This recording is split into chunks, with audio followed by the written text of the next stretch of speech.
We live in an age of brain rot. Phone addiction, dopamine holes, short attention spans, infinite doom scrolling. You don't need me to continue the list, because chances are you're more than likely already intimately familiar with it. It's not your fault, or my fault either. We're surrounded by mountains of alerts, applications, algorithms, AI slop farms, all fighting for our attention. And though none of us are individually to blame, unless you happen to be a reptile man shedding the skin of his corporeal form in $1 billion metaverse, we all pay the price for it. Nowadays, I find it more difficult to focus on tasks, I get fidgety when I don't have a screen I can easily access, essays that I used to be able to knock out in an hour or two when I was in high school now sometimes take me days. I'm sure you can think of your own examples. The worst part is that I know what the solution is. I could just stop. I should just stop. I should put my phone away whenever I can, do something with my brain that is actually beneficial. But it isn't easy.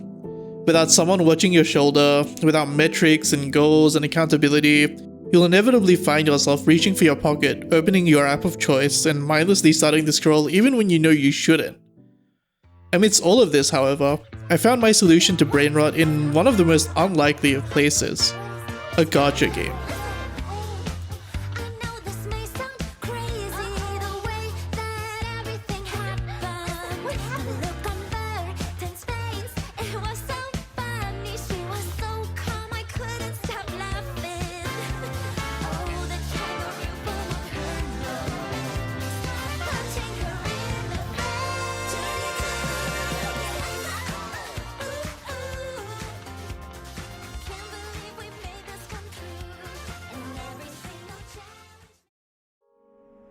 If you're around my age, you likely grew up with the idea that the internet would be a vast repository of all human knowledge, that eventually you may never need to memorize a fact or idea or statistic ever again, because you could always just Google it.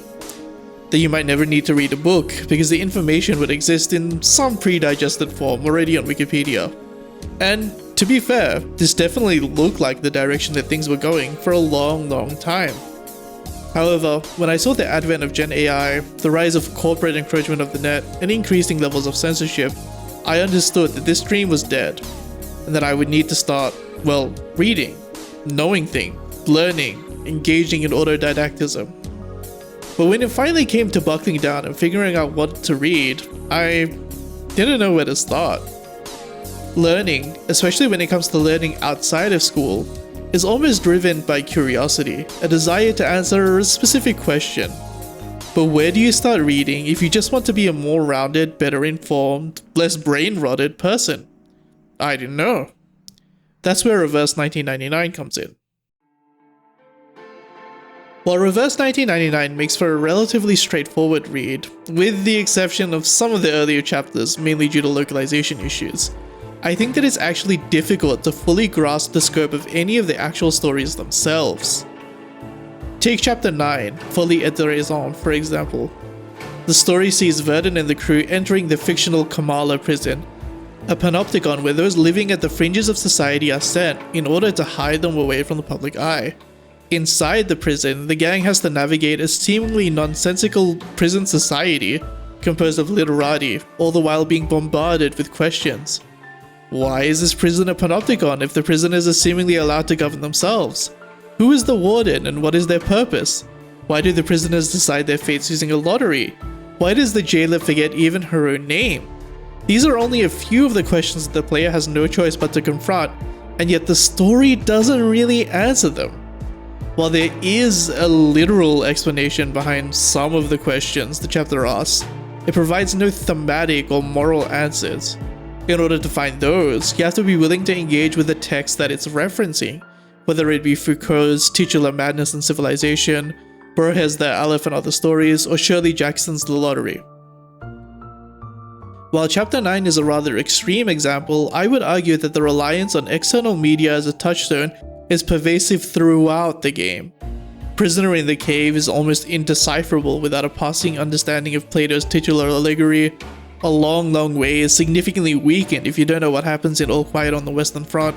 Isolde's rendition of Vici d'Arte simply doesn't hit the same without familiarity with Puccini's Tosca, so on and so forth. I think, much like two of the greatest games of our time, Nier Automata and Signalis, Reverse 1999's references go far beyond being just nods at the camera and have become a part of the text itself, such that understanding of them is needed in order to appreciate the game as a whole.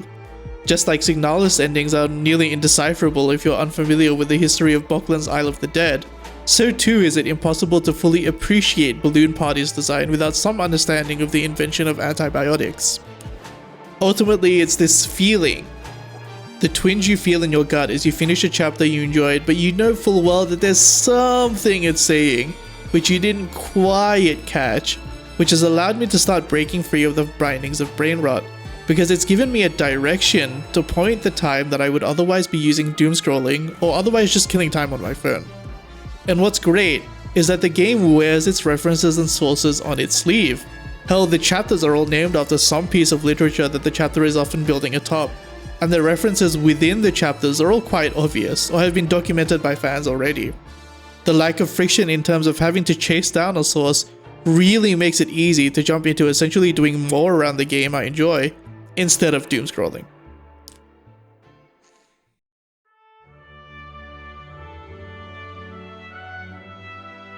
Speaking of references, in addition to the depth to which they've been embedded in the overall story, Reverse also does a great job at selling the value of the art they're referencing to you, because Reverse 1999 is some capital A fucking art. I want to double down on the importance of selling the media that they reference, because I am not an incurious person. When it comes to topics that I have questions about and answers I'd like to have, there are many. For example, as a former photographer, I have plenty of questions about the specifics of Bayer filtration, which is the way in which RGB sensors are arranged on a camera sensor, but I've never looked into any of them, because I'm fairly sure that the process of answering those questions through self-learning would involve going through a mountain of dry, barely legible without a relevant degree manuals and technical books. I don't think that looking into my curiosity would be worth the answer, so I don't. On the other hand, Reverse, in addition to integrating its references deeply into the story, also does a great job of showing its audience why those references are great pieces of art and literature in their own right. While a lot of this is simply due to the fact that the Reverse itself is a beautiful and well-presented game, hell, some of the patch trailers themselves are even capable of bringing me to the verge of tears, another part is the fact that the Reverse is a game made by people that really love the art they touch on. People that can articulate why a particular painting is so beloved, why a particular piece of prose is so potent, or why a particular play is so infamous. The fact that they're already so familiar with the art means that it comes to the player somewhat pre-digested. The game can show you not only the reference, but why it's worth looking into, if you'd like to understand the game better. After all, how can you not see at least some twinkle of beauty in Puccini's Tosca when you hear Ella Jonas Farlinger sing her heart out in Vici d'Arte?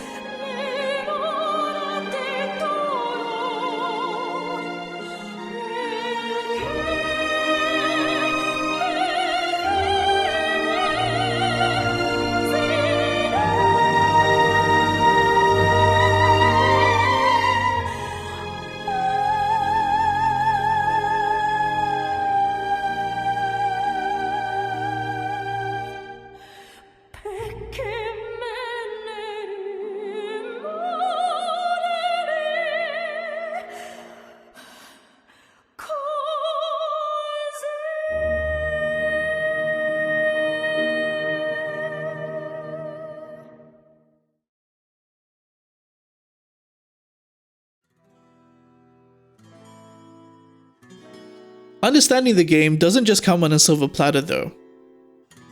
Once you've become familiar with the story, and then become familiar with the references, you still have to put the puzzle pieces together in order to get a full idea of what Bluepock is trying to say.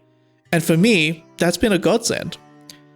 I think that a lot of the things to do instead of doomscroll techniques that are often paraded around the internet never seem to work, because they mostly boil down to being distractions from distractions. In order to affect long-term change, more than individual actions are needed. You need to build up habits or skills or traits that in turn feed into your self-perception of who you are if you want to, be someone who is not brain-rotted. For me, this is what the act of decoding has represented. More than just a distraction from doom scrolling, after I'm done with reading or researching something related to reverse, I then have to sit down and sort out my thoughts. What themes was reverse's story touching on? How does the reference intersect with those themes or ideas? How does my newfound understanding transform how I feel about the story? So on and so forth. Although it sounds somewhat cheesy, the fact that I've really enjoyed conducting this style of analysis in regards to Reverse 1999 has changed how I perceive myself. I've been exercising a new muscle, practicing a new skill, and that skill is one that I find both enjoyable and valuable. Media criticism and media literacy, I think, are important skills in today's day and age, and conceptualizing myself as someone who cares about those things means that instead of decoding being a distraction from doom scrolling, it's what I would rather be doing, because it's become who I am as a person. In addition, although decoding or analysis is a skill unto itself, the fact that I've onboarded it as something I enjoy has also led me to taking on corollary habits and activities. For example, I've recently taken on note-taking while I play, as well as mind mapping and just writing, like with an actual physical pen, to help sort out my thoughts. All of which only serve to strengthen and entrench how large a part it plays in both my life and who I am. Although I dislike a lot of the ways in which gacha games are structured, one of the things that has surprised me is that I've actually not minded Reverse's time-limited nature. Because there's really only so much I can do in a day, and because there's a certain time by which I need to do my dailies, it is slotted neatly into my routine. The magic of this is that once I'm done with my dailies, that's it. There's no reason for me to continue using my phone. I think that this goes hand in hand with my earlier point of the way to break free of brain rot is by baking new habits into yourself. Because I'm doing something at a set time for a set duration at the same place, more or less every day, it has become a habit for me to put the doom scrolling down and pick up a book or the e-reader from out of my pocket and do the things that I know I should be doing in order to become a more well-rounded person.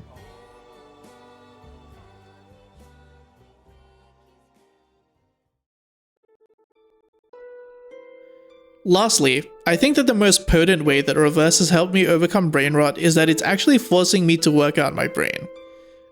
I touched on it a bit during the decoding section, but understanding the story with completeness doesn't just come on a silver platter. Even after you've read the references and reflected on what Reverse's story is trying to say, you still have to put all the pieces together. And all of this takes work. All of this is a choice that you have to make. A choice that has more friction than doom scrolling, which is why it's a choice that not everyone makes. But the thing about Reverse is that it shows you that the friction is worth it. It shows you that you, the audience, who already love reading the story that Reverse is putting out, are not that far off from further elevating your learning. It tells you about things that it's used to create the wonderful story it's telling you. It even tells you about why those things are so fantastic. And that it asks if you can stomach just a little bit more friction so that you can engage your brain. At every turn, Reverse makes the choice to go out and engage in autodidactism, to look into the things you love about the story, the things you didn't quite understand, the meanings that you feel are just slightly out of your grasp, as palatable as possible. And once you begin to make that choice, you've started the process of internal change, of becoming someone who loves learning and looking into things, and that can ultimately break the chains of brain rot and phone addiction.